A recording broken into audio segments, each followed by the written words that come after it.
Mari mulai, guys.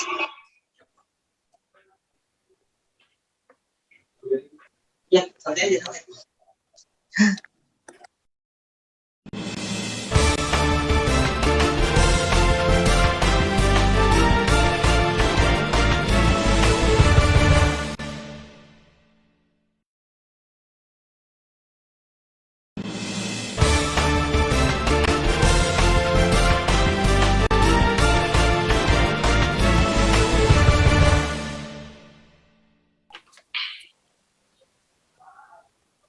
Assalamualaikum warahmatullahi wabarakatuh. Alhamdulillah wassalatu wassalamu ala Rasulillah Sayyidina Muhammad ibn Abdillah wa ala alihi wa sahbihi wa mawala la hawla wa la quwata illa billah ma ba'd.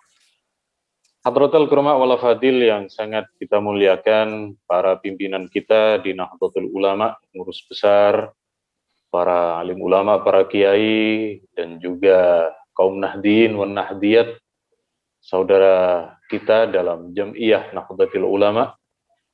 Alhamdulillah, ini pertemuan kita kedua dalam program Lentera Kiai Muda, di mana kita menumbuhkan harapan besar dan permintaan kepada Allah ketika ada ratusan kiai kita yang wafat dalam waktu yang tidak lama, tetapi anugerah oleh Allah masih diberikan kepada kita dengan banyaknya kiai-kiai muda, guru-guru, ustadz-ustadz yang sekali lagi insya Allah mereka inilah yang akan meneruskan perjuangan para kiai, para ulama, baik dari segi dakwah, dari segi keilmuan, perjuangan, dan lain sebagainya.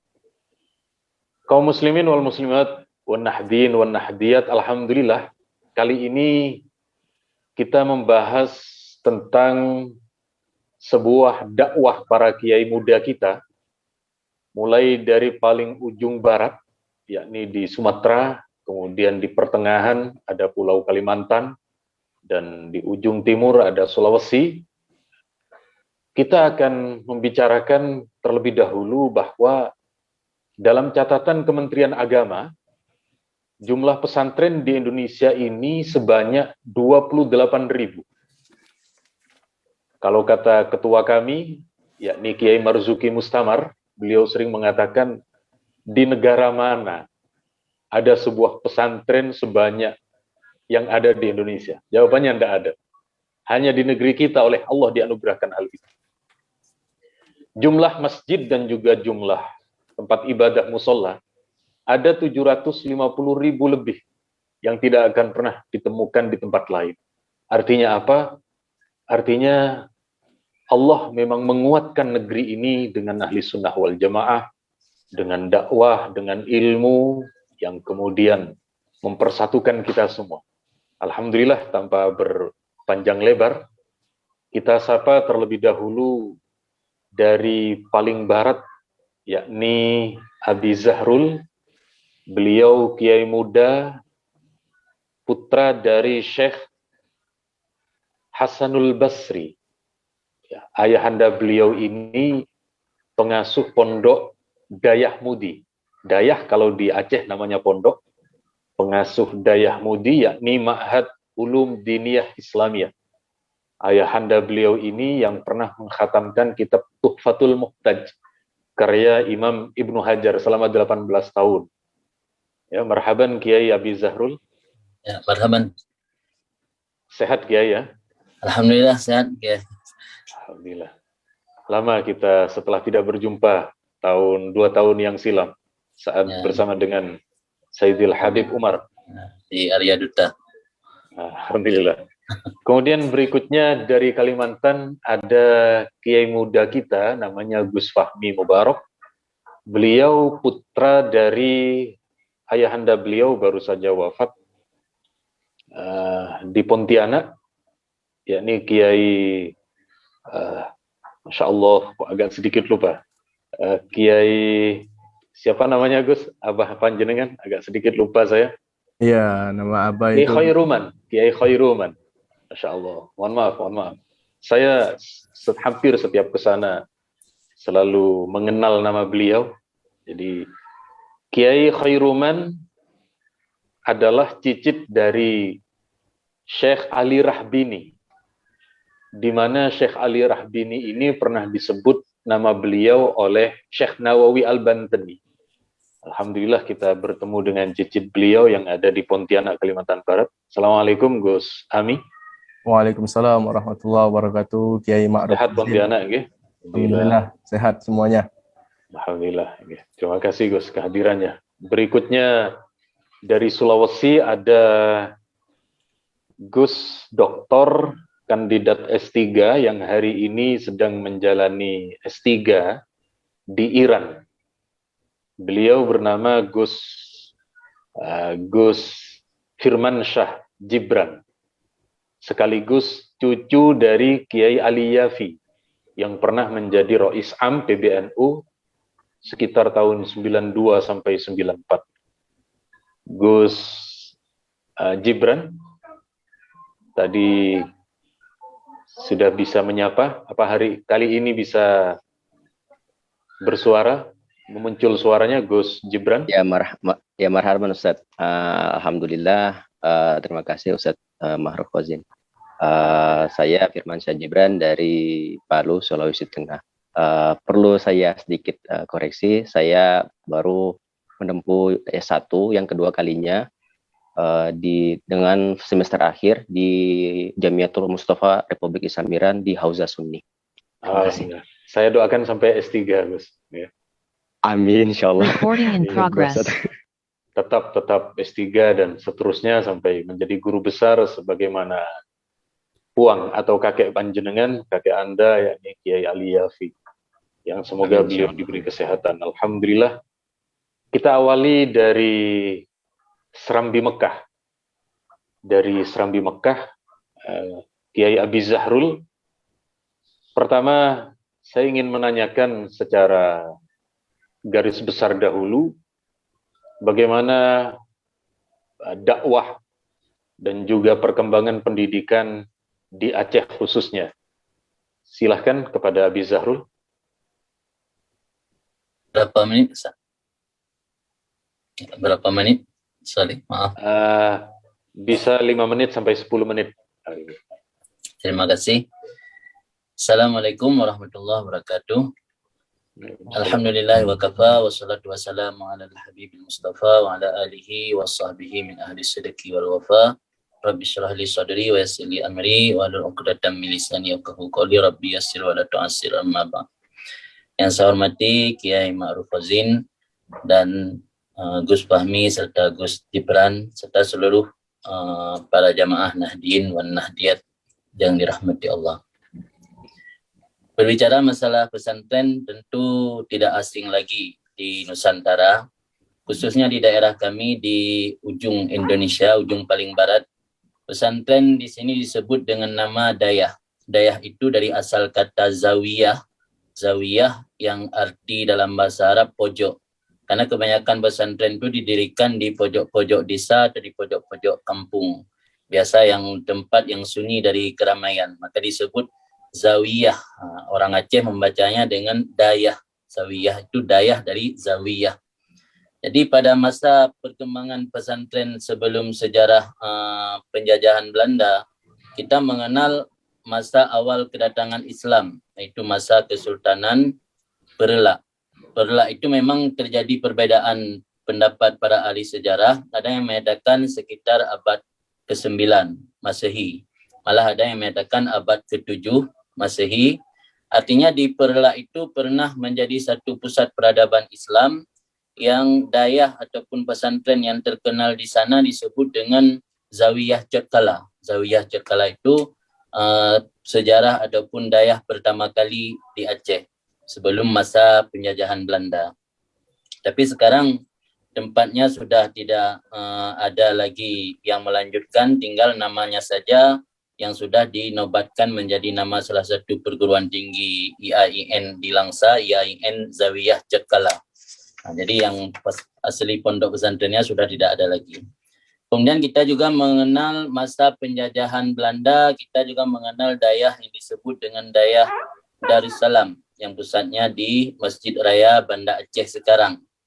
Itu juga masa Belanda pernah terjadi penghancuran ataupun dibakar ketika masa penjajahan setelah selesai masa peperangan Aceh dengan penjajahan Belanda, dengan penjajah dari Belanda, para ulama Aceh ketika itu membangun kembali dayah yang kita kenal dengan dayah Tungusi Awegita, ada dayah Montasi, ada dayah Kurungkali, dan masih banyak dayah-dayah yang lain. Kemudian pasca kemerdekaan atau masa-masa kemerdekaan, itu masa sekitar tahun menjelang kemerdekaan sampai setelah merdeka, pesantren ataupun dayah yang paling banyak mencetak kader ulama di Aceh itu pesantren Darussalam Labuhan Haji, tepatnya di Aceh Selatan. Itu pesantren Darussalam dipimpin oleh salah seorang ulama besar, yaitu Syekh Muhammad Wali Al-Khalidi. Beliau juga mengembangkan tarikat Naqsyabandi. Beliau berguru langsung kepada Syekh Jamil Jahu. Syekh Jamil Jahu yang ada di Sumatera Barat. Dan beliau juga berguru kepada Syekh Ali bin Husin Al-Maliki yang di Makkah. Di kamar mami ada air enggak? Terus ada terserah. Yang panas. Jangan campur air dingin. Sorry. Batik lagi merah kan?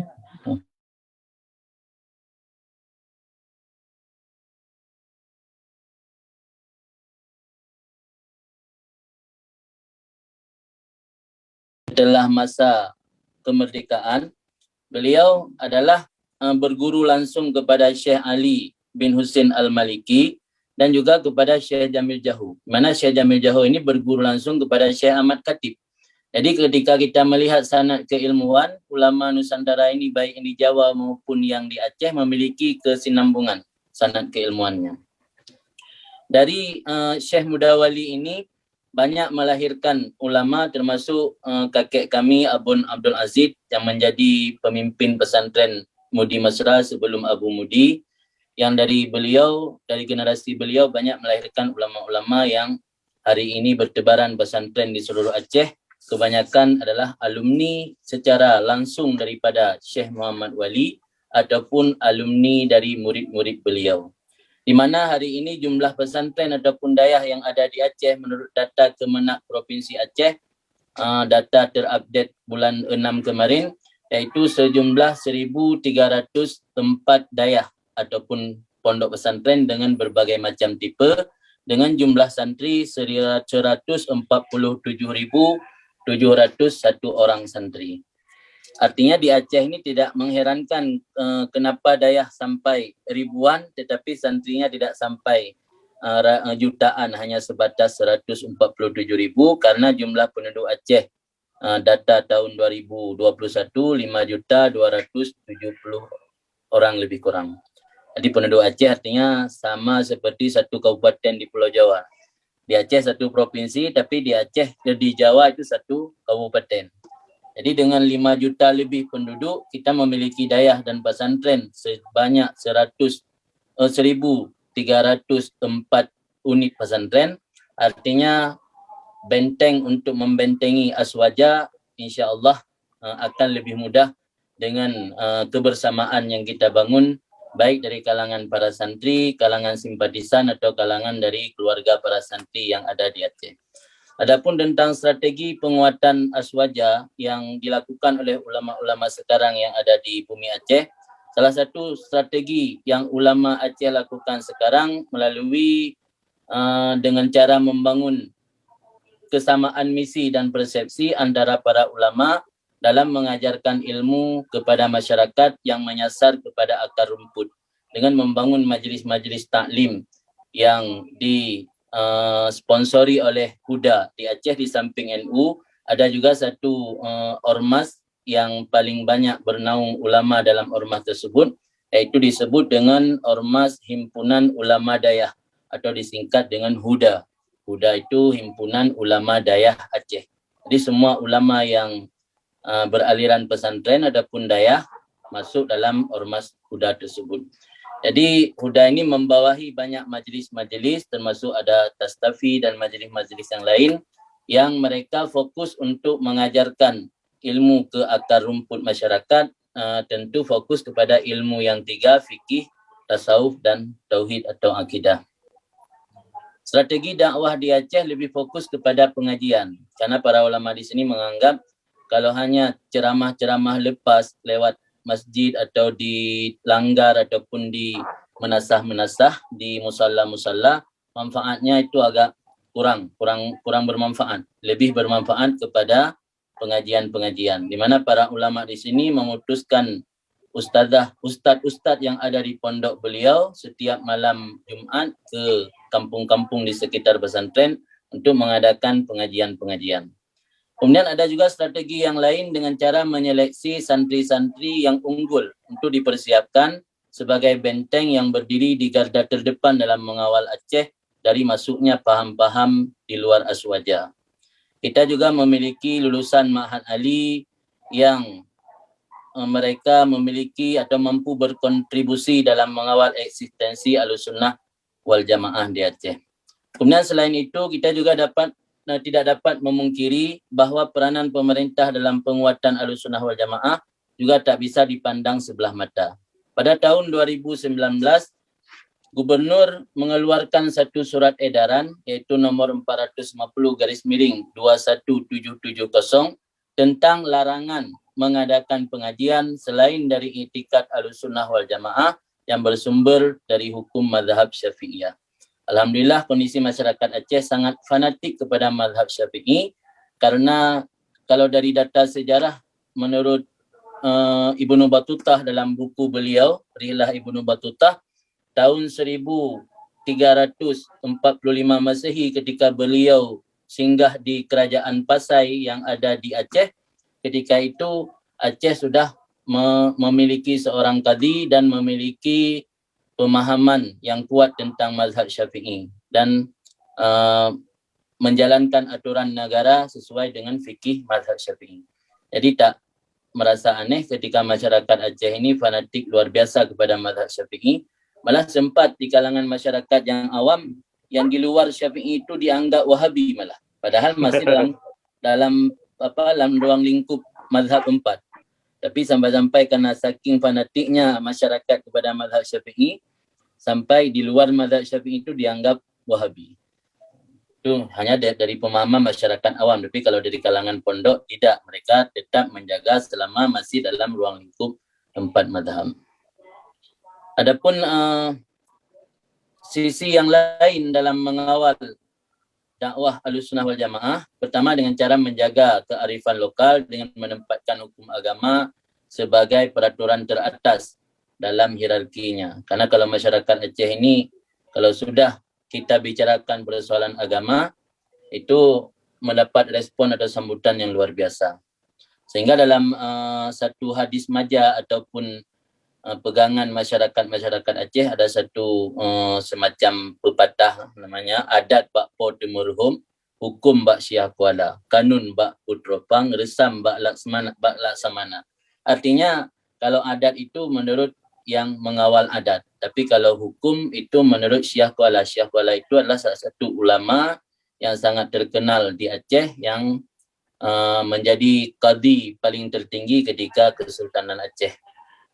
Kemudian di sisi yang lain juga kita menjadikan agama sebagai prinsip dasar dalam kehidupan yang menyentuh jati diri setiap orang. Kemudian menjadikan ilmu pengetahuan sebagai filosofi hidup. Itu mungkin gambaran sekilas tentang strategi penguatan Aswaja di Aceh. Di samping banyak juga strategi-strategi yang lain yang lahir daripada tokoh-tokoh muda ataupun tokoh-tokoh sepuh di sini. Sekian dulu. Kiai, mudah-mudahan nanti bisa kita sambung lagi.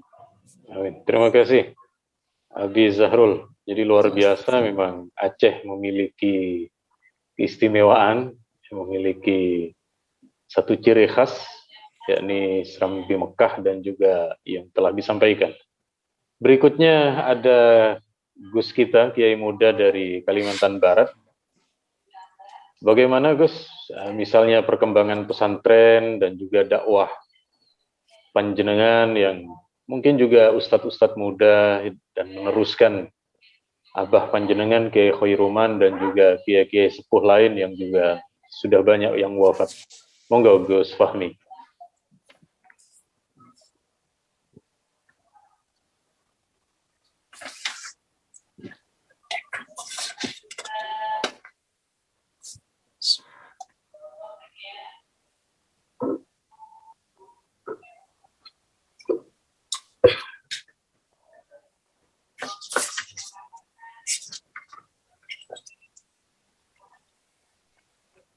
Silakan, Gus Fahmi.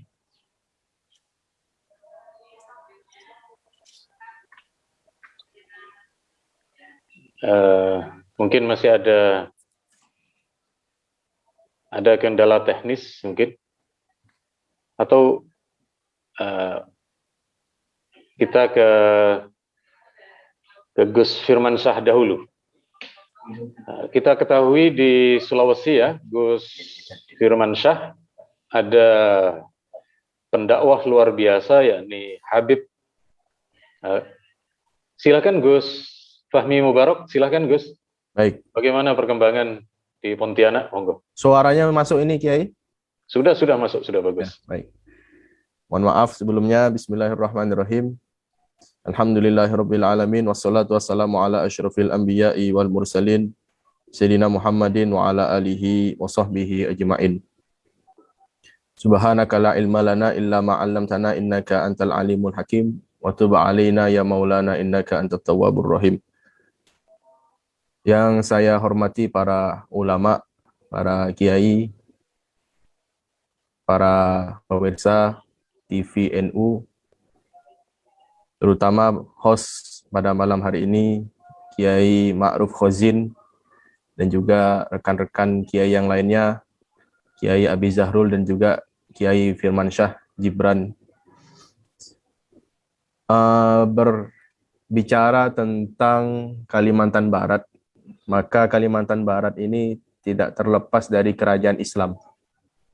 Kerajaan Islam itu di Kalimantan Barat cukup kental. Sampai-sampai Kalimantan Barat ini punya 13 kerajaan. Punya 13 kerajaan. Kerajaan tertua adalah kerajaan yang ada di Kabupaten Ketapang, yaitu adalah Kerajaan Matan. Dan di Kabupaten Ketapang itu juga ada penyebar Islam yang pertama. Seorang zuriyah Nabi dari marga bin Yahya, marga tertua. Kita tahu bahwa para wali-wali Songo yang ada di Jawa Barat, Jawa Tengah, Jawa Timur khususnya, itu semua rata-rata bermarga 4. Yang pertama marga Azmat Khan, yang kedua marga bin Yahya, yang ketiga marga Ba'bud, dan yang keempat marga Basyaiban. Nah, penyebar Islam pertama di Kalimantan Barat ini adalah seorang Habib, itu bernama Sayyid Kubro, julukannya, atau lebih dikenal dengan Habib Janggut Merah. Nama beliau adalah Habib Hashim bin Ahmad bin Yahya. Beliau masuk sekitar tahun 1600-an, masuk ke Kabupaten Ketapang, karena memang di Kabupaten Ketapang adalah kabupaten yang berdekatan dengan perairan. Di kapal-kapal mungkin dahulu lewat di situ, hingga beliau menetap di sana sebagai penyebar Islam yang pertama. Lalu dari Kerajaan Matan itulah beliau mengajak rekan-rekannya yang dari Hadramut, sampai hadir juga Habib Hussein Al-Qadri Jamalul Lail, Habib Hussein bin Ahmad Al-Qadri Jamalul Lail. Nah, Habib Hussein bin Ahmad Al-Qadri ini beliau asli kelahiran Hadramut, Yaman. Hadramut, Yaman, lahir pada 1708 Masehi. Beliau lahir pada zaman keemasan Hadramut, yaitu pada zamannya Habib Abdullah bin Alawi Al-Haddad, Sahibur Ratib. Lalu beliau meninggalkan tanah kelahirannya, pergi ke negeri India. Di negeri India itu beliau Habib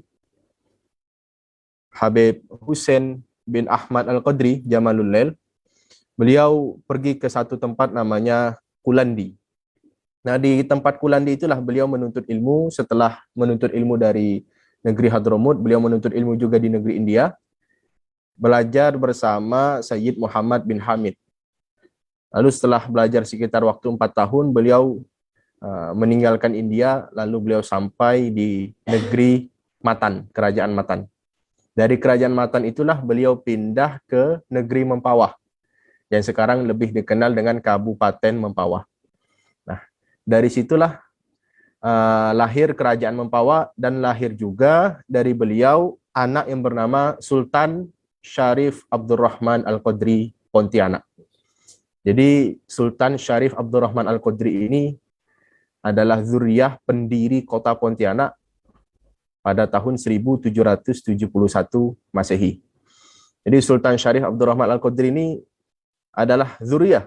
Berbicara tentang Pontianak, maka kita tak bisa pisahkan dari kerajaan, dari agama Islam, lebih-lebih tak bisa kita pisahkan dari darah yang sampai kepada baginda Nabi Muhammad SAW. Nah, dari dua kerajaan itu timbullah kerajaan-kerajaan yang lain, dan kebetulan kerajaan Pontianak adalah kerajaan yang paling akhir dari 13 kerajaan itu. Maka berbicara pesantren juga pasti ada di bumi Kalimantan Barat ini karena berkaitan dengan kerajaan-kerajaan itu. Nah, pesantren yang ada di Kalimantan Barat, kalau tadi disebutkan dengan Kiai Abi Zahrul, itu cukup banyak sekali di Aceh.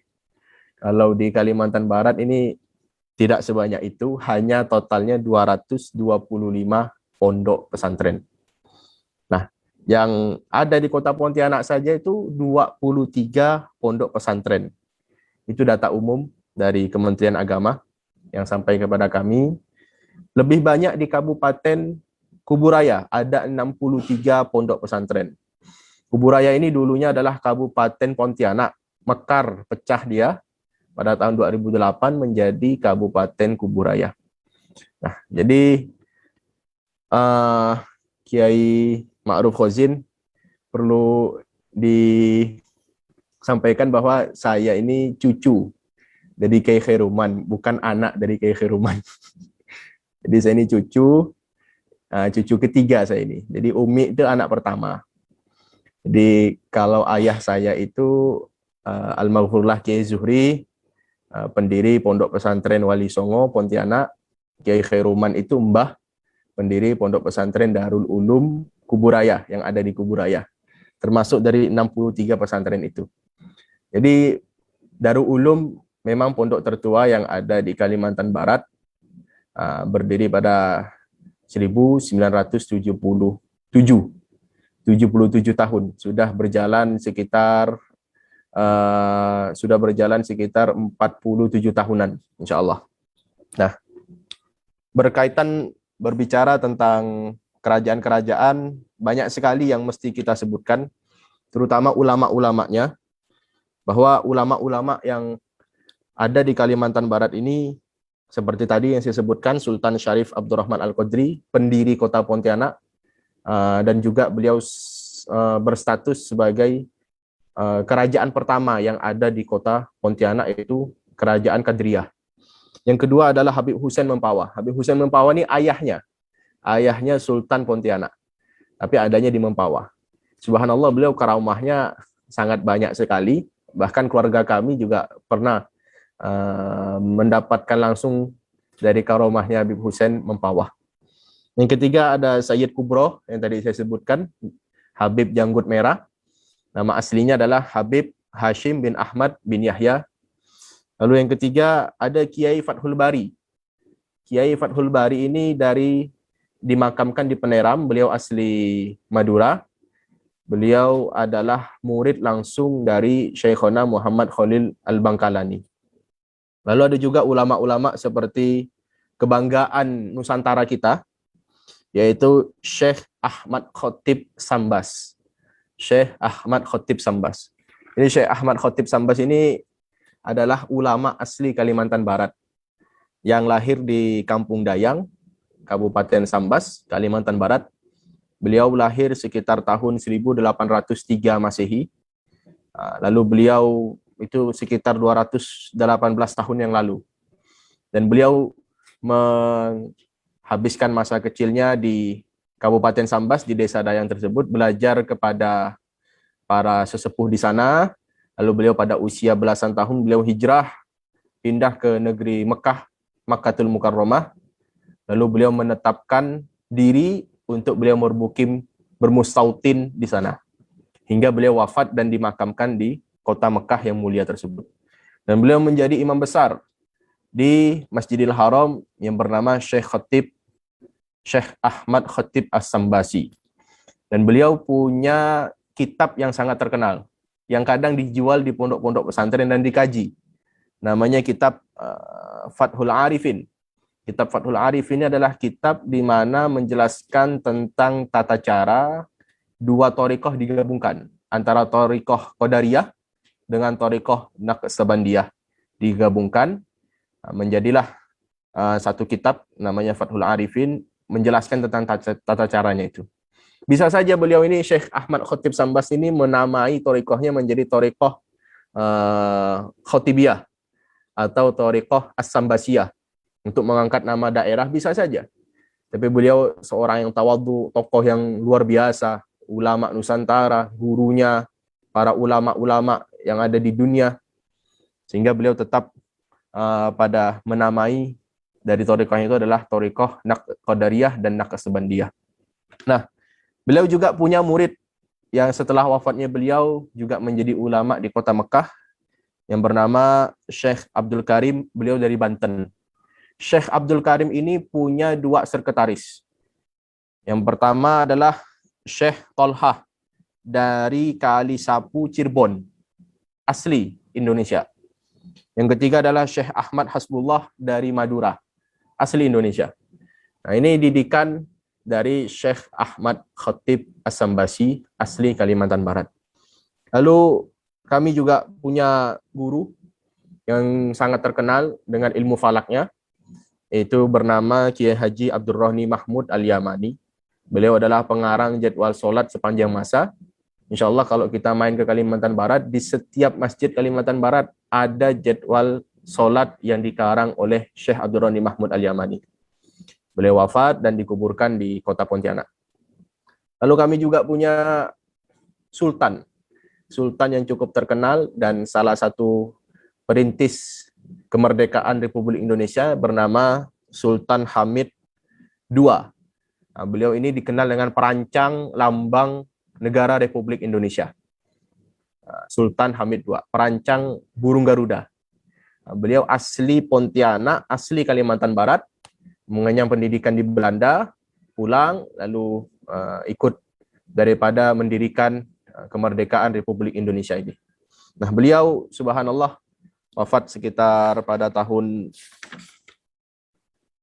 1978 di kota Jakarta dan dikebumikan di Kesultanan Kadriyah Batu Layang, Pontianak.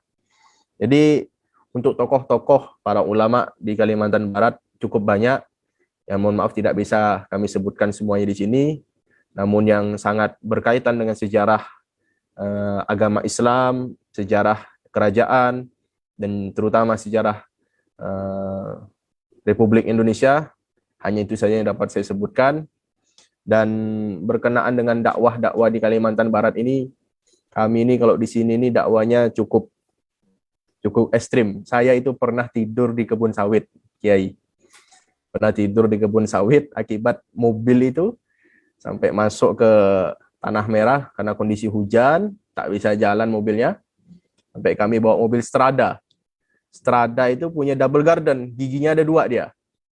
Stradanya saja tidak selamat, apalagi Innovanya kami, mobil kami itu. Jadi akhirnya mau kami tidur di tengah-tengah sawit. Jam 2:30 subuh. Sampai subuh kami jalan dijemput dengan sepeda motor. Nah, itu salah satu pengalaman saya berdakwah di Kecamatan Meliau, Kabupaten Sanggau di Kalimantan Barat. Bahkan kami pernah tidur akibat ada jembatannya itu ditutup dengan air pasang.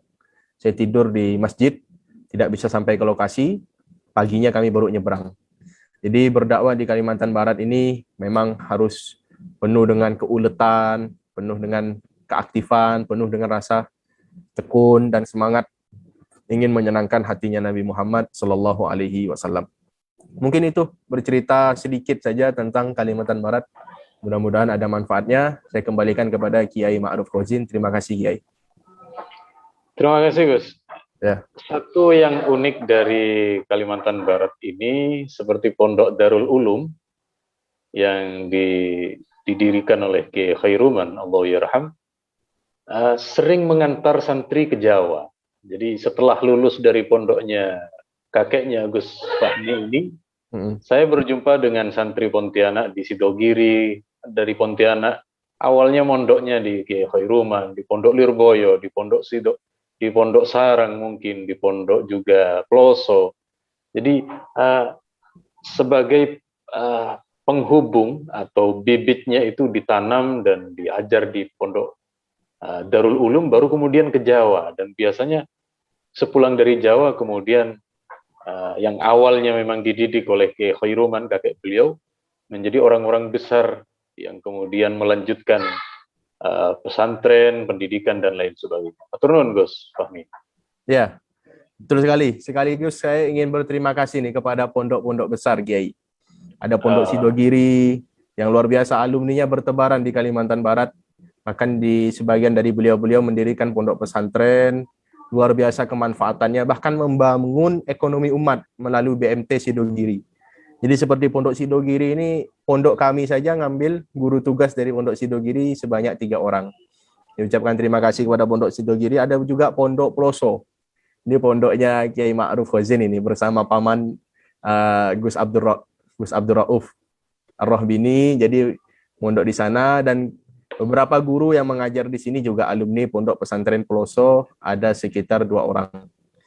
Ya, tidak lupa juga saya mau berterima kasih kepada Pondok Sarang, Al-Maghfurlah Kiai Haji Maimun Zubair, yang sudah mendidik dan mengirimkan murid-muridnya di tanah Kalimantan Barat. Juga alumni dari Pondok Pesantren Darul Lughah wa Dakwah yang mengisi mimbar-mimbar masjid, mimbar-mimbar PHBI peringatan Hari Besar Islam. Juga kepada Pondok Pesantren Miftahul Huda Tasikmalaya, Pondok Pesantren Al-Musri, Pondok Pesantren Lirboyo terutama, Pondok Pesantren Situbondo, dan tak lupa Pondok Pesantren Raudhatul Ulum RU1 Ganjar Malang. Ini Kiai, saya mau menyampaikan bahwa yang ngajar di sini dari RU1 Ganjar Malang itu ada 2 ustadz dan ustadzah. Ustadzahnya bernama Ustadzah Nusaibah, juga ustadznya bernama Ustadz Suhardi. Itu santrinya Kiai Ma'ruf Khazin. Alhamdulillah di sini beliau ngajar cukup sangat telaten. Santri-santri yang awalnya tak bisa ngi'rob jadi bisa ngi'rob. Yang awalnya tak paham nahu, ja'a Zaidun, ra'aitu Zaidan, marartu bi Zaidin, jadi paham nahunya. Luar biasa. Saya sampaikan terima kasih besar kepada keluarga dalam di RU1 Ganjar Malang.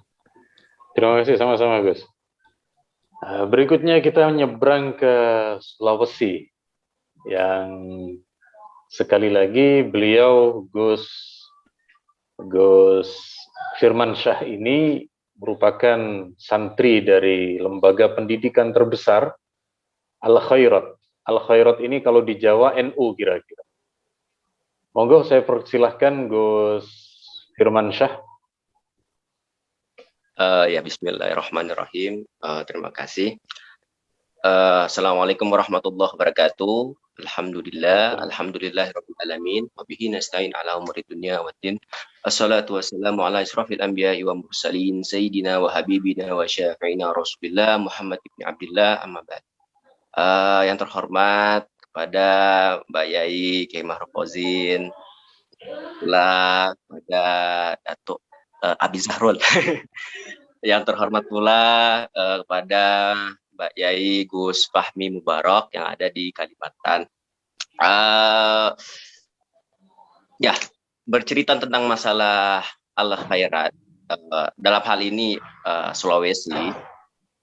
Sulawesi itu yang beribu kotakan Palu itu sebenarnya mempunyai banyak pondok pesantren.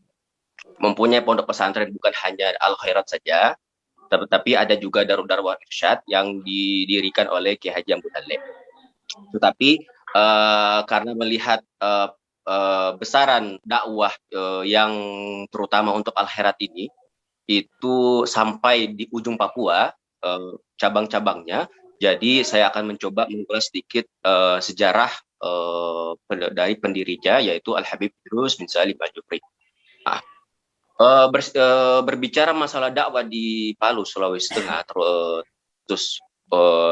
itu sama seperti yang disampaikan oleh Gus Fahmi Mubarak, itu semuanya datangnya dari para habaib.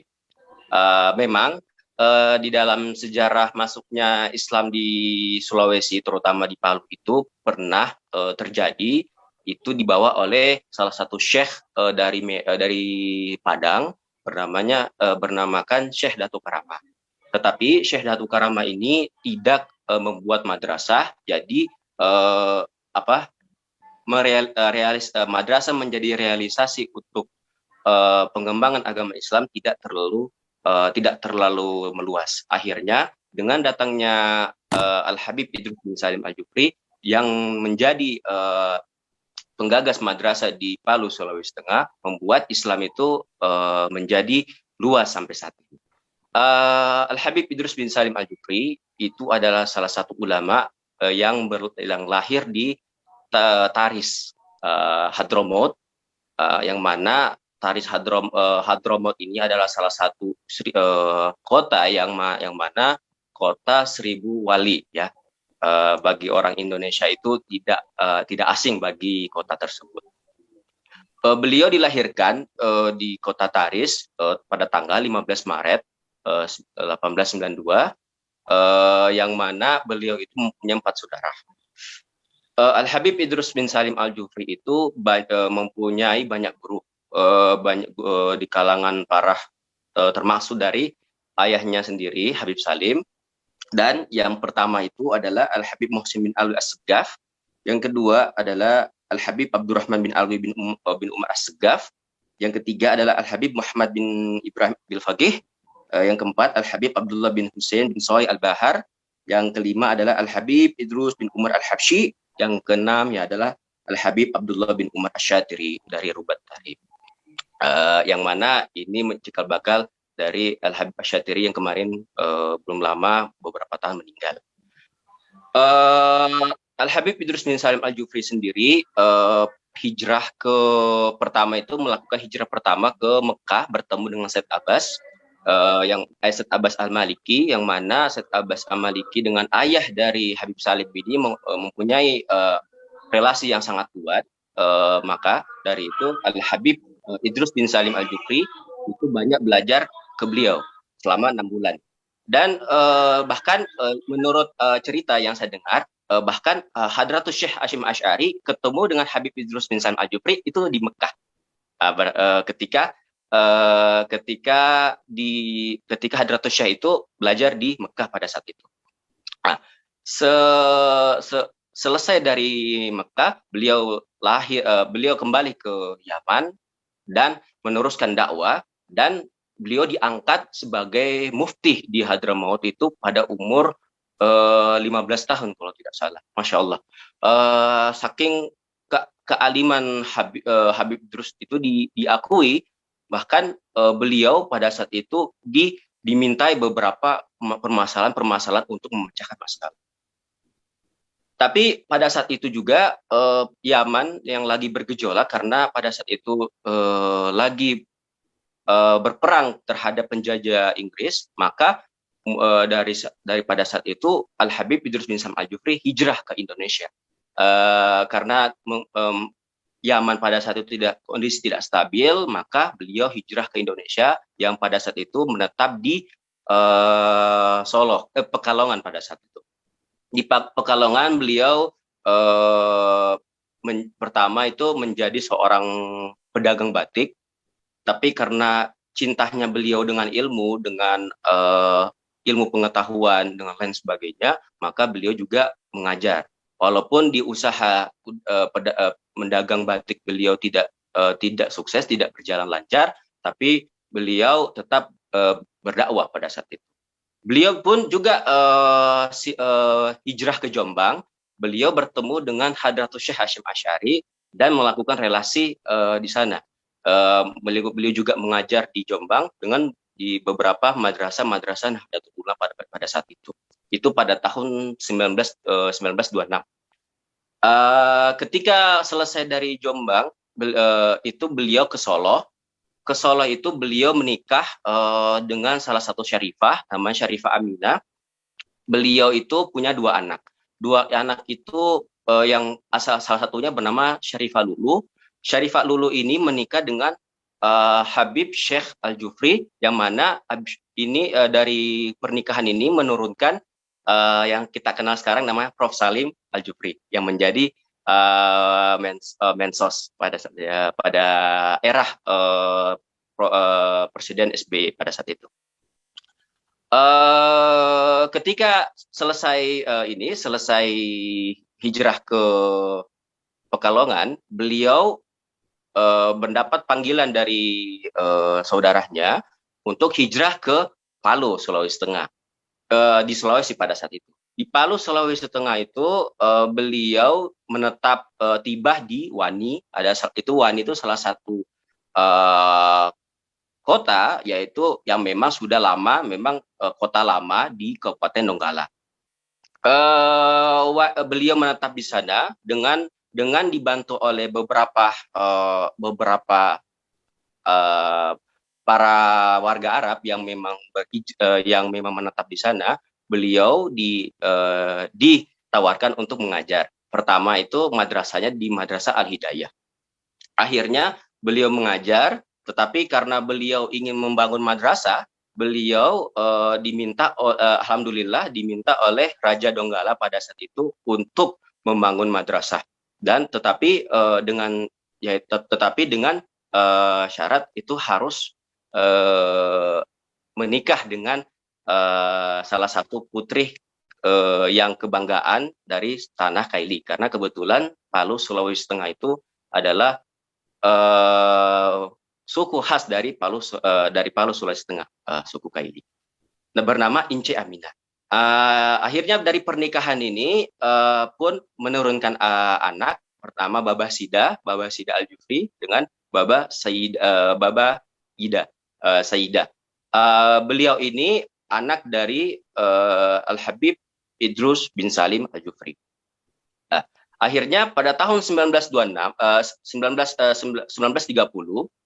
Al-Khairat pun resmi berdiri di tanah Kaili, yaitu Palu, Sulawesi Tengah, walaupun itu masih tetap dibatasi dengan penjajah Belanda, karena penjajah Belanda itu walaupun mengizinkan Al-Khairat berdiri, tetapi masih tetap mengontrol karena ditakutkan Al-Khairat itu menjadi gudang para pemberontak yang untuk menjadi pembebas kemerdekaan pada saat itu. Berbicara tentang masalah Al-Khairat itu sendiri, pasca berdirinya Al-Khairat dan pasca juga kemerdekaan Republik Indonesia, itu Habib Idrus bin Salim Al-Jufri mempunyai syair yang mana syair ini sebagai wacana bendera merah putih. Jadi ketika wacana bendera merah putih ini digaungkan, Habib Idrus itu sudah mempunyai syairnya yang berbunyi syairnya seperti ini.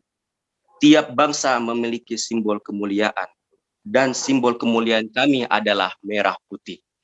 Inilah yang menjadikan syarat bahwasanya kewaliannya Habib Idrus itu terbukti bahwasanya merah putih ini dijadikan sebagai bendera sah nasional, yaitu Republik Indonesia, NKRI pada saat itu. Untuk dakwah yang dari Yayasan Al-Khairat itu sendiri, alhamdulillah Al-Khairat itu mempunyai banyak madrasah, itu sekitaran 1.800 madrasah yang telah resmi. Itu berupa aliyah, sanawiyah, Raudatul Atfal, ibtidaiyah, bahkan sampai perguruan tinggi Al-Khairat pun alhamdulillah berdiri. Di Al-Khairat itu sendiri, Al-Habib Idrus bin Salim Al-Jufri akhirnya pada saat itu tahun 1969 harus menghembuskan nafas terakhir, dan beliau dimakamkan di Masjid Al-Khairat, yang mungkin Mbak Yai Maruf Qasim alhamdulillah sudah ke sana, alhamdulillah. Yang mana dan ini diteruskan yaitu anaknya langsung, yaitu Habib Muhammad bin Idrus bin Salim Al-Jufri. Dan Habib Muhammad bin Idrus bin Salim Al-Jufri mempunyai 5 anak. Yang pertama itu Habib Alwi, yang kedua adalah Habib Abdillah, yang ketiga adalah Habib Segaf bin Muhammad bin Idrus bin Salim Al-Jufri, yang keempat adalah Habib Ali bin Muhammad bin Idrus bin Salim Al-Jufri, yang terakhir adalah Habib Soleh bin Muhammad bin Idrus bin Salim Al-Jufri. Kemarin kita mendapat kabar bahwa tanggal 3 Agustus kemarin Habib Segaf baru menghembuskan nafas terakhir, dan alhamdulillah jabatan untuk Habib Segaf sendiri insya Allah akan dimandatkan kepada insya Allah Al-Habib Mukarram Al-Habib Ali Muhammad bin Idrus bin Salim Al-Jufri insya Allah. Sebagai tonggak Al-Herat ini akan menjadikan sebuah benteng aswaja, yang mana benteng aswaja ini berasaskan akidah Asy'ariyah, berfikih Syafi'i, dan bertorikoh Ba'alawi dari Hadramaut yang diusung oleh Al-Faqih Muqaddam. Adapun strategi dakwah di Al-Khairat itu sendiri, yaitu pertama membangun madrasah, karena asas madrasah Al-Khairat itu dari mu'alimin, madrasah mu'alimin, maka dengan semangat juang Al-Khairat itu sendiri, dengan berlandaskan Ahlus Sunnah wal Jamaah yang betul-betul wasatiyah, maka Al-Khairat terus untuk membangun madrasah dengan semangat bahwa dakwah itu sangat agung, betul-betul bisa tersebar di Indonesia Timur pada saat itu. Alhamdulillah sudah ada beberapa madrasah terbangun, terutama sampai di Papua, Maluku, Ternate, dan lain sebagainya. Al-Khairat adapun strategi dakwah yang lain, yaitu ialah membangun relasi terhadap lembaga-lembaga yang mempunyai kesamaan di dalam manhaj maupun akidah, yaitu ada Darul Darwah Irsyad yang didirikan oleh Kiai Haji Ahmad Badawi, ada juga Nahdlatul Ulama yang didirikan oleh Hadratus Syekh Hasyim Asy'ari, dengan lembaga-lembaga organisasi lain sebagainya.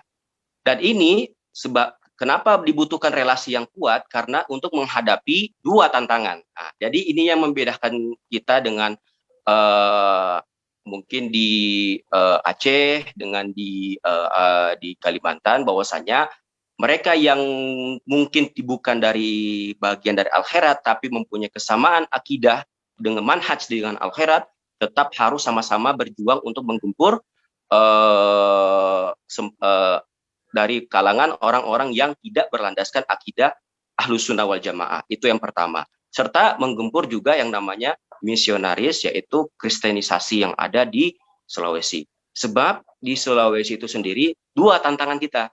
Karena dari Sulawesi itu sendiri yang memang mayoritasnya itu Islam 60%, tapi 40%-nya itu adalah Kristen.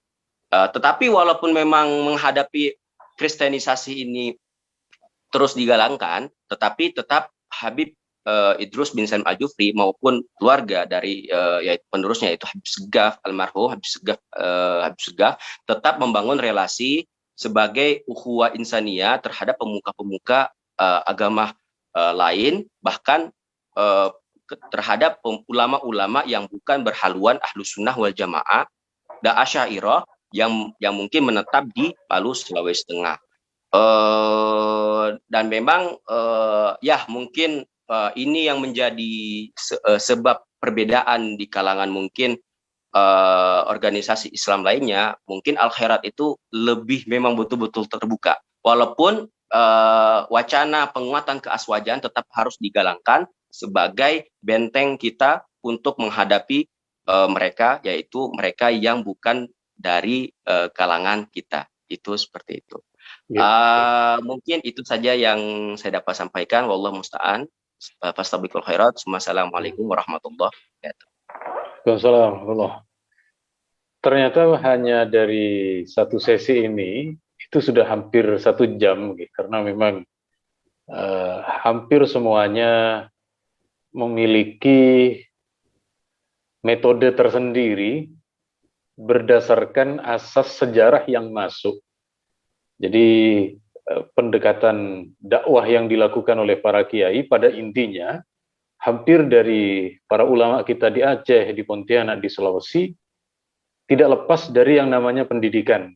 Pesantren dan madrasah itu memiliki benang kesamaan. Jadi memang di sana. Kemudian tadi sebenarnya Gus Firman ini belum saya tanyakan, ternyata sudah menjawab terlebih dahulu tentang tantangannya yang semestinya akan saya ungkap dalam sesi pertanyaan berikutnya. Tapi tidak apa-apa. Jadi beliau karena tinggal di Iran mungkin dan di sana banyak ulama ahli sunnah, sehingga beliau kecipratan mukasyafah. Jadi sebelum kejadian sudah tahu apa yang akan ditanyakan. Saya tanyakan sekarang ke Abi Zahrul, apakah Abi Zahrul, Kiai Abi Zahrul masih di sini ya? Masih. Kira-kira tantangan untuk pendidikan dan juga ahli sunnah wal jamaah yang di Aceh, saya persilakan Kiai Abi Zahrul. Terima kasih Kiai Ma'ruf Fazin. Berbicara masalah tantangan, mungkin semua pihak pada para penggiat pendidikan agama Islam pasti merasakan tantangan. Yang namanya kita membawa al-haq, kebenaran, pasti akan ditantang oleh kebatilan dimanapun. Di Aceh, sebagaimana kita ketahui bersama, pernah mengalami masa konflik yang berkepanjangan. Ketika pada masa konflik yang berkepanjangan, masyarakat Aceh banyak yang tidak memiliki akses dengan dunia luar. Dalam kondisi seperti itu, kelompok di luar Aswaja memanfaatkan kesempatan dengan memberikan beasiswa kepada anak-anak Aceh yang kurang mampu, bahkan sebagiannya dari keluarga ulama untuk dikirim ke Timur Tengah dan belajar di tempat yang beraliran di luar Aswaja. Saat mereka pulang, mereka membawa paham yang meresahkan masyarakat. Kondisi ini membuat banyak ulama Aceh yang tidak merekomendasikan anak-anak Aceh untuk belajar di Timur Tengah karena takut terpengaruh dengan ajaran non-Aswaja. Malah mohon maaf, di kalangan ulama daya Aceh sempat juga berpikir yang ke Mesir itu juga membawa ajaran yang di luar Aswaja. Karena kita melihat dari kacamata yang pulang dari sana membawa aliran-aliran yang di luar Aswaja, sehingga banyak ulama-ulama Aceh yang merasa khawatir untuk mengirim santri-santri dan putra-putra mereka untuk belajar di Timur Tengah karena akibat minimnya akses informasi. Tapi ketika konflik sudah selesai pada tahun 2005 dan banyak ulama-ulama dari luar negeri yang masuk ke Aceh untuk bersilaturahmi dan bertemu dengan para ulama-ulama di Aceh, termasuk ketika itu saya ingat Habib Salim Asyatiri juga pernah ke Aceh, Habib Umar ketika tahun 2010 pasca tsunami, beliau juga pernah berkunjung ke Aceh, dan juga termasuk Syekh Wahbah Zahaili, malah Syekh Ramadan Muti pernah merencanakan juga ke Aceh, cuman Allah tidak mengizinkan. Ketika itu baru mulai terbuka para ulama-ulama di Aceh bahwa ternyata masih banyak yang bermanhaj sama seperti kita, manhaj Ahlussunnah wal Jamaah di luar sana. Cuman mungkin selama ini kita melihat pendidikan di Timur Tengah, baik di Suriah, di Mesir, dan di negara-negara manapun termasuk Iran, kita melihat dari kacamata, dari jendela alumni yang pulang dari sana yang mereka membawa pemahaman-pemahaman yang di luar Ahlussunnah wal Jamaah. Tapi di akhir-akhir ini dukungan pemerintah kepada pihak pesantren luar biasa juga dengan diterbitkan surat edaran gubernur yang telah saya sampaikan tadi pada awal pembicaraan, melarang kegiatan pengajian di luar Ahlussunnah wal Jamaah. Itu saya rasa sangat memberi dukungan yang luar biasa untuk dunia dayah atau dunia pondok pesantren di Aceh. Di samping di Aceh juga ada Majelis Permusyawaratan Ulama. Kalau di Aceh disebut MPU, Majelis Permusyawaratan Ulama. Kalau di luar Aceh disebut dengan MUI, Majelis Ulama Indonesia. Majelis Permusyawaratan Ulama ini bermitra dengan pemerintah, berhak mengeluarkan fatwa atau tausiah dalam ranah apapun, termasuk persoalan akidah, persoalan fikih, dan persoalan-persoalan yang lain, sosial kemasyarakatan. Dan yang duduk di lembaga MPU ini kebanyakan dari kalangan pesantren, dari kalangan dayah. Ini salah satu yang juga sangat mendukung untuk mempertahankan akidah Ahlussunnah wal Jamaah di samping fanatiknya masyarakat Aceh terhadap akidah Asy'ariyah dan fikih mazhab Syafi'i. Ini juga salah satu hal yang luar biasa yang mendukung untuk kita mempertahankan ajaran Ahlussunnah wal Jamaah. Saya rasa tantangannya paling di daerah perkotaan dan di daerah-daerah yang perbatasan dengan provinsi lain. Karena kalau di daerah-daerah perbatasan yang mungkin alumni-alumni pesantren agak berkurang di situ, minat belajar pesantren juga berkurang, banyak masuk aliran-aliran penangkalan akidah. Kita juga tidak bisa menafikan ada juga misionari-misionaris yang mereka masuk melalui perbatasan berbaur dengan masyarakat yang sangat rentan mempengaruhi masyarakat atau anak-anak Aceh, generasi Aceh untuk penangkalan akidah, malah kadang-kadang keluar daripada ajaran Islam. Kalau di daerah pesisir utara, masyarakat Aceh itu yang paling banyak di pesisir utara, mulai dari Banda Aceh, Pidi, Birun, sampai ke Pasai. Ke Pasai itu di Aceh Utara sekarang, Aceh Timur sampai ke perbatasan Medan, itu yang paling banyak dominasi masyarakat Aceh. Kalau di sini, hampir setiap kampung atau desa itu ada balai pengajian. Balai pengajian itu sebutan kepada pesantren yang setingkat madrasah masih kecil lah. Masih Rauzah Atfal itu balai pengajian. Itu hampir di setiap perkampungan. Kalau di daerah pesisir utara, bisa kita katakan tantangannya agak berkurang. Tapi kalau di wilayah perkotaan, mereka melalui pengajian-pengajian yang diadakan oleh kalangan Salafi, ini juga agak sedikit, cuman tidak sampai mendominasi, alhamdulillah. Dan yang paling rentan itu di kawasan yang berdekatan dengan perbatasan provinsi lain. Itu saja, Kiai, mudah-mudahan bermanfaat.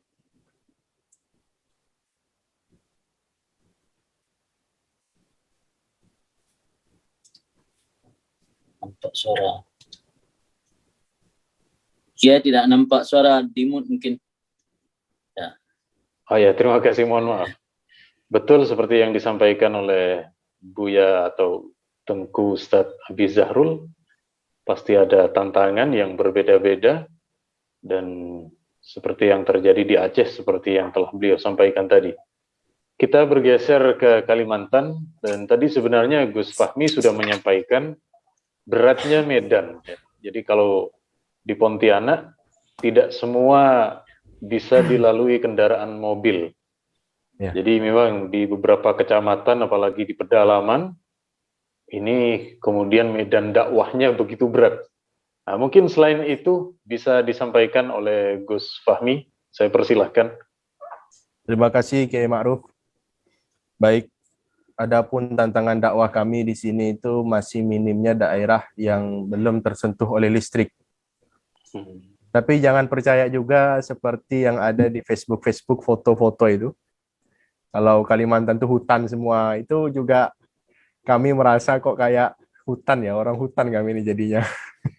Padahal tidak juga. Kalimantan itu adalah ibu kota yang luar biasa. Satu kali ke Pontianak, maka insya Allah selama tak akan lupa. Nah, jadi Kiai Ma'ruf ini juga sering ke Pontianak, punya agenda khusus 1 tahun 1 kali. Luar biasa, dan tahun depan insya Allah akan kembali lagi ke Pontianak.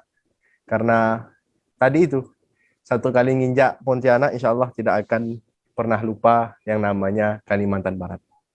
Baik, medan-medan yang lain seperti tidak adanya listrik. Saya itu pernah mengisi acara Tahun Baru Hijriah. Itu sekitar 3 tahun yang lalu. Nah, ketika saya datang, ternyata yang hadir cuma 2 orang kiai. 2 orang. Satunya imam masjid, satunya yang ngatur sound system masjid, ampli masjid. Dan ampli masjid itu ampli kecil, bukan ampli besar. Tapi saya tetap ceramah Tahun Baru Hijriah. Tetap ceramah, dibantu dengan beberapa wali santri yang ada di daerah itu. Itu belum ada listrik sama sekali. Jadi masyarakat di sana itu pakai dompeng.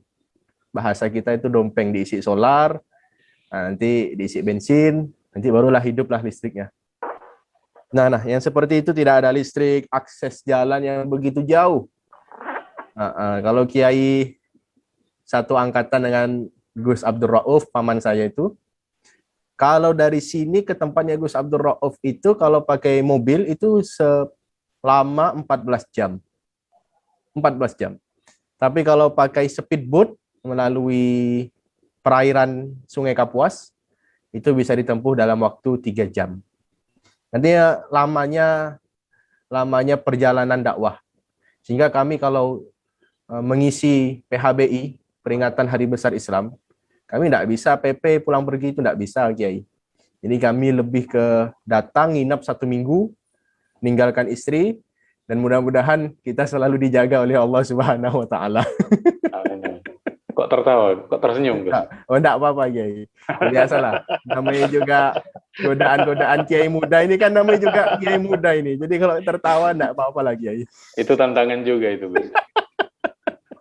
Nah, jadi ketika 1 minggu kami diam di sana, itu cukup berat. Kadang kangen anak, kadang juga manusiawi lah kangen istri.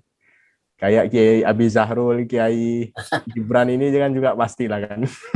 Terutama Kiai Ma'ruf Khazin. Tapi insya Allah nyainya selalu dibawa ke Pontianak, insya Allah, Kiai. Nah, lalu maka kami sampaikan kepada masyarakat, Bapak Ibu sekalian, setelah kami menyampaikan materi Maulid, Isra Mi'raj, Bapak Ibu sekalian, kami ini jauh, ada di kota Pontianak, ibu kota. Kalau kami ke sini hanya datang ceramah 1 jam, sama seperti Kiai Abi Zahrul, menyampaikan bahwa itu kurang maksimal. Jadi kebanyakan pengajian-pengajian di Aceh itu adalah bentuknya pengajian ngaji kitab, ngaji materi. Nah itu bagus sekali itu. Kalau di Kalimantan Barat hanya sebatas PHBI, peringatan Hari Besar Islam. Nah itu kami sampaikan, kami manfaatkan waktu 1 jam itu. Manfaatkan waktu 1 jam untuk menyampaikan materi sesuai dengan temanya. Setelah itu kami sampaikan berpikir tentang anak. Bahwasanya kampung ini akan menjadi baik kalau kita memperhatikan anak. Dan jangan kita perhatikan jangka dalam 1 tahun, 2 tahun ke depan, tapi kita pikirkan 10 tahun ke depan. Bagaimana masa depan kampung, masa depan desa, masa depan kota, jikalau anak-anaknya tidak diterapkan yang namanya ilmu agama. Nah itu kami sampaikan, Kiai. Jadi adalah solusi untuk perjalanan jauh ini, lebih baik daripada ustadznya, kiainya yang datang ke kampung yang cukup jauh, lebih baik anaknya dipondokkan ke pesantren-pesantren yang aswaja, yang berakidah ahli sunnah wal jamaah, yang juga mateng kitabnya, Fathul Qoribnya mateng, Fathul Mu'innya mateng, Imriti Alfiyahnya mateng. Lalu dalam kurun waktu 6 tahun kemudian selesai SMP, SMA, kembalikan lagi ke kampungnya. Akan mengisi mimbar-mimbar Jumat mereka, mengisi ngimami 5 waktu sholat berjamaah, akan mengisi dengan yang namanya tahlil. Dan pasar di Kalimantan Barat ini tidak berat. Tidak berat sama sekali. Yang penting faham ilmu kemasyarakatan. Apa itu ilmu kemasyarakatan? Kegiatan PHBI ikut. Dan PHBI ini peringatan Hari Besar Islam ini bukan hanya turun ketika ceramah saja, oh tidak, bikin kopi, menyiapkan kursi, menyiapkan sound systemnya, bekerja sama dengan desa, bekerja sama dengan RT, dengan masyarakat setempat. Tidak semua santan. Lalu fardu kifayah ini kalau bisa dia yang mimpin untuk memandikan mayit. Dia mimpin mengkafani, dia mimpin ngimami sholat mayit. Dia juga yang memimpin pengkuburan, pentalkinan mayit, dan lain sebagainya. Lalu juga aktif di mimbar-mimbar Jumat. Aktif untuk ngimami jamaah di masjid yang ada di desanya masing-masing. Dibungkus dengan akhlak yang mulia. Itu tidak di mana-mana, semua tuntutan kabupaten, kota, provinsi, tidak di mana-mana akhlak yang mulia. Nah, akhlak mulia inilah yang cukup tergeser beberapa tahun ini akibat adanya HP ini, Kiai. Jadi HP ini benar-benar sangat mempengaruhi yang namanya akhlak. Saya pernah punya santri, Kiai, dan ini bukan aib bagi saya. Karena saya merasakan kalau santri saya 1 orang di sini, saya yakin di banyak-banyak pondok juga ada yang seperti ini masalahnya. Saya punya santri itu asli Pontianak, pernah dia itu kalau hujan, kehujanan, dia diam-diam di tengah lapangan. Bukannya berteduh, malah diam di tengah lapangan. Kadang itu suka ngajak ribut, suka jadi bikin onar. Kadang terbengong, kalau kita ngobrol itu agak ramah. Loadingnya itu agak lama. Kita usut, kenapa nih anak ini? Sudah mondok 1 tahun lebih di tempat kami, Wali Songo Pontianak, ada apa ini anak? Ternyata anak tersebut pemenang event game Kalimantan Barat. Okay.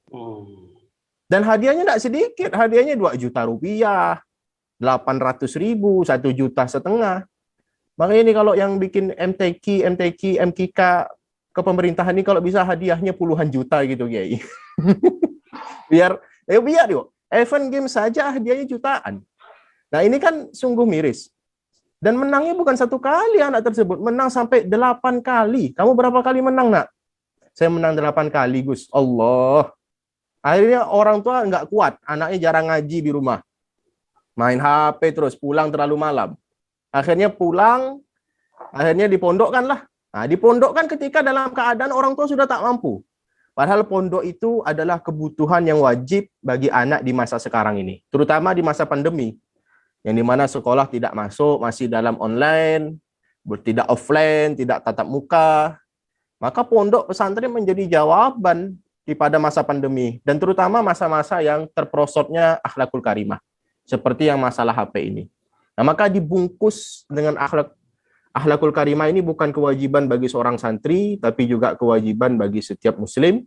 Dan sebagaimana yang disabdakan oleh Rasul SAW, bahwasanya sebaik-baik kita adalah yang paling bagus akhlaknya. Mungkin itu, Kiai. Jadi tidak adanya listrik, banyak sekali daerah yang masih tidak tersentuh. Kalaupun ada, kadang gantian, Kiai. Paginya tidak hidup, malam baru dihidupkan. Ada yang daerah seperti itu, setengah-setengah.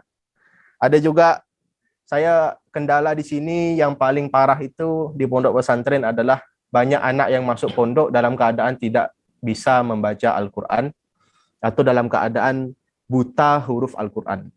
Sehingga program pondok pesantren sebagaimana yang Gus tahu, kiai-kiai tahu, para pimpinan pondok tahu bahwa program itu jurmiyah, ada nahwu, ada sorof, baca kitab kuning.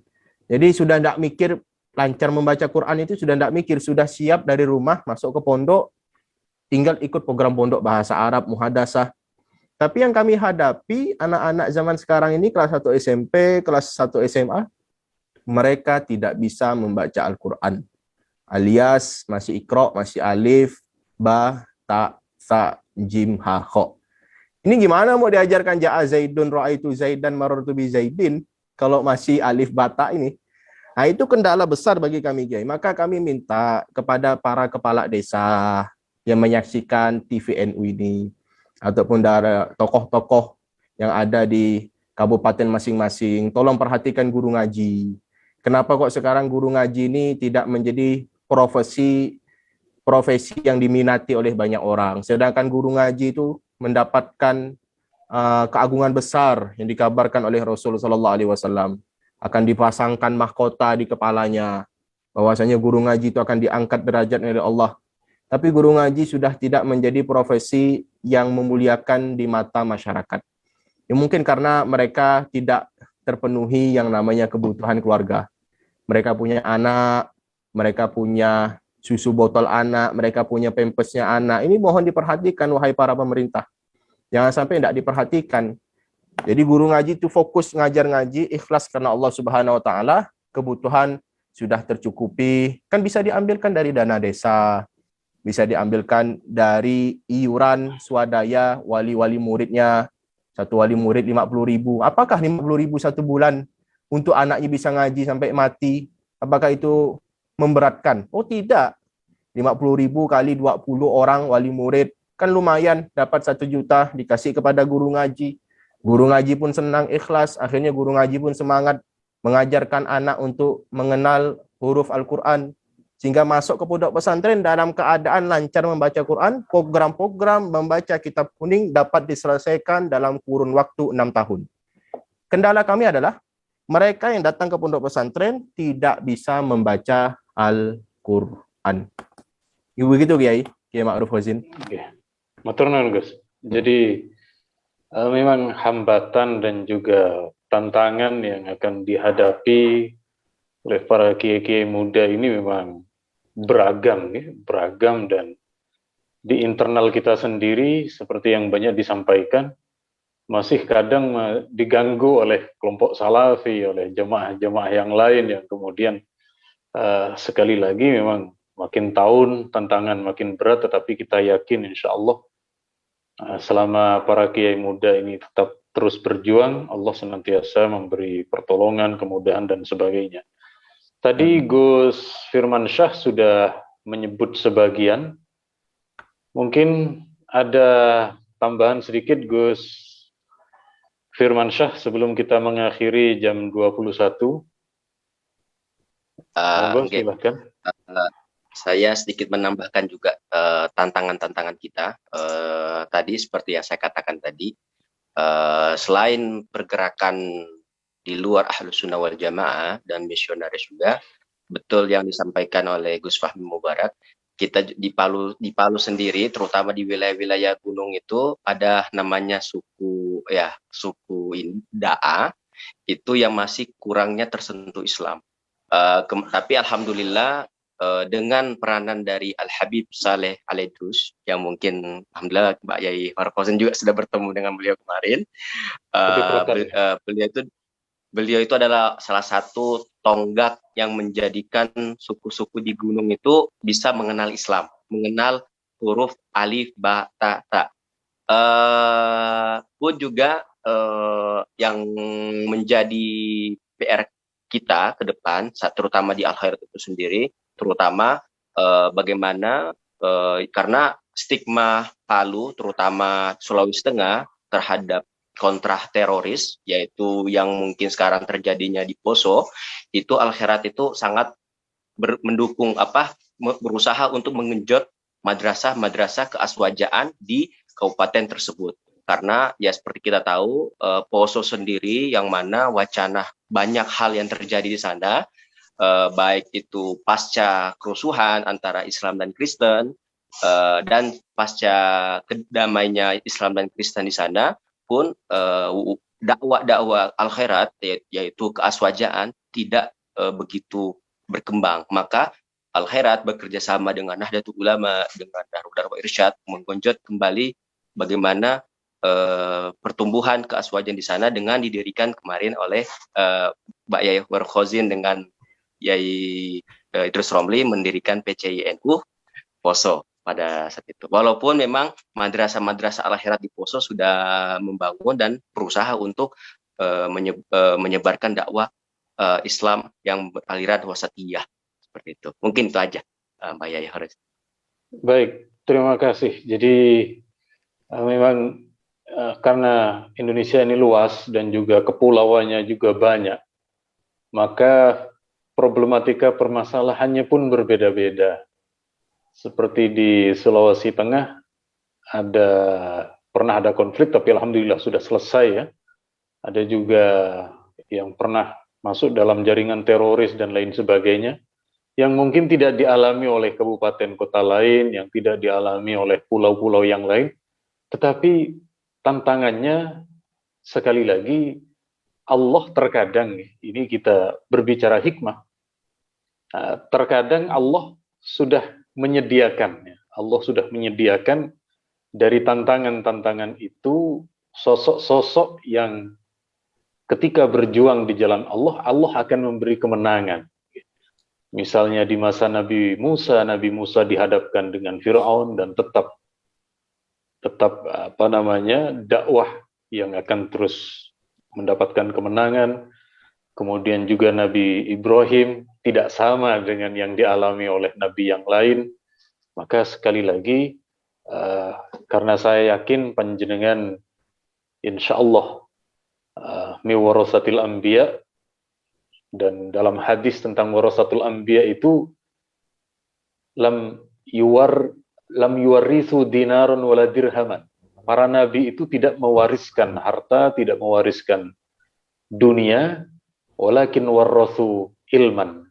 Para nabi mewariskan kepada panjenengan sebuah berupa ilmu. Jadi sekali lagi luar biasa para kiai muda kita ini masih baru 3, belum lagi misalnya Sumatera Barat yang lebih khas lagi Islamnya, belum lagi di Kalimantan Selatan misalnya, atau di Lombok Tetapi dari tiga kepulauan besar di Indonesia, insya Allah kita bisa mengambil satu titik poin persamaan. Pertama, dakwah ahli sunnah itu memang melalui pendidikan. Ya, pasti itu melalui pendidikan.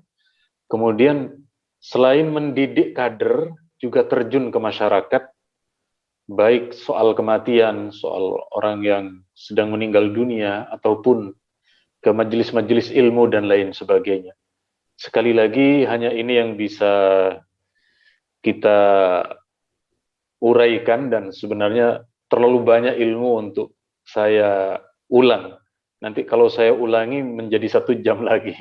Maka tidak perlu saya ulang itu semuanya. Nanti bagi yang mungkin ingin lebih penjelasan mendetail dari masing-masing kiai, dari masing-masing gus, bisa melihat siaran ulangnya di YouTube. Dari saya cukup sekian untuk para kiai. Saya doakan semoga panjenengan oleh Allah diberikan sehat walafiat, panjang umur, panjenengan Amin. diberikan kekuatan, diberikan rezeki yang halal dan berkah, pesantrennya terus berkembang, dakwahnya mendapatkan pertolongan dari Allah, dan semua sekali lagi menjadi amal jariah panjenengan menuju dalam kehidupan abadi kelak, menuju ke dalam surga Allah. Amin Allahumma amin.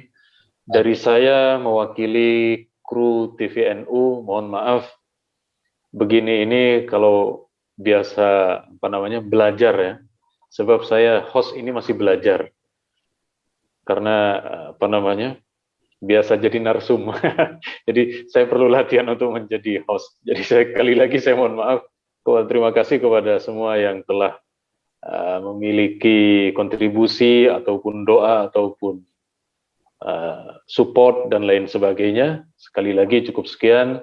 Mohon maaf yang tak terhingga. Wassalamualaikum warahmatullahi wabarakatuh. Waalaikumsalam.